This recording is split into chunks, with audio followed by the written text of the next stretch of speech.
అక్షరాభ్యాసం అనేటువంటి పేరుతో బడిబాట కార్యక్రమానికి రూపకల్పన చేశాం. అచ్చా. ఈ పిల్లలు బాసర దాకా వెళ్ళలేరు. బడుగు బిడ్డలు బాసర నుంచే పలుకలని, ఆ ప్రసాదాలని ఊరు బడి దాకా తీసుకెళ్ళిపోయాం. 1600 పాఠశాలలకు తీసుకెళ్ళాం. సుమారు 4.5 లక్షల మంది విద్యార్థులకు అక్షరాభ్యాసం ఉంది.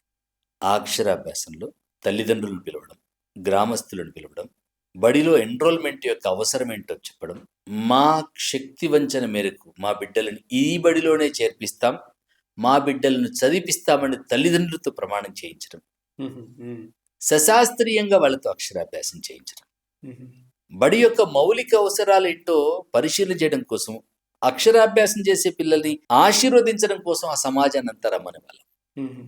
ఇప్పుడు ప్రభుత్వం దాన్ని బడిబాట అక్షరాభ్యాసం అనే పేరుతో ఇదేదో అద్భుతంగా ఉంది, దీనికి పేరు పెట్టుకుందాం అని చెప్పేసి ప్రభుత్వం ముందుకు వచ్చేసింది. అక్షరాభ్యాస రచన వ్యూహంలో భాగం కాగలిగాం. గ్రామ విద్యావృత్తి అనేటువంటి పేరుతో కొన్ని కమిటీలు ఏర్పాటు చేశాం.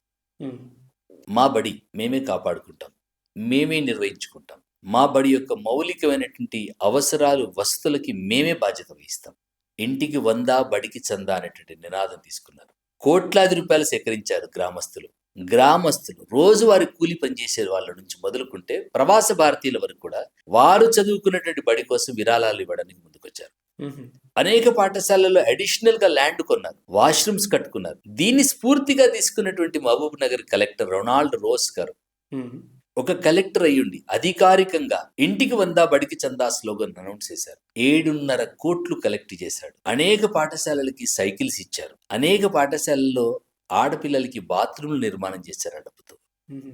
అప్పుడున్నటువంటి ప్రిన్సిపల్ సెక్రటరీ జనార్దన్ రెడ్డి గారు ఒక్కొక్క పాఠశాలకి ఒక పోర్టల్ లాగా డిజైన్ చేసి మీ ఊరు బడిని బాగు చేసుకుందాం రండి అని చెప్పేసేసి, ప్రభుత్వం ఇచ్చేటువంటి గ్రాంట్స్ సరిపోవట్లేదు, మీ ఊరు బడిని బాగు చేసుకుందాం రండి అని చెప్పేసేసి అప్పీల్ చేయడం కోసం ఒక పోర్టల్ డిజైన్ చేశారు. అంతలో వారు ప్రోటోకాల్ చేంజ్ అవ్వడం అది ఆగిపోయింది. పాలసీ మేకర్స్ అయినటువంటి ప్రజాప్రతినిధులు కూడా ఇందులో భాగస్వామ్యం చేయాలని చెప్పేసి కొద్దిమంది ఎమ్మెల్యేలని కలిశాం.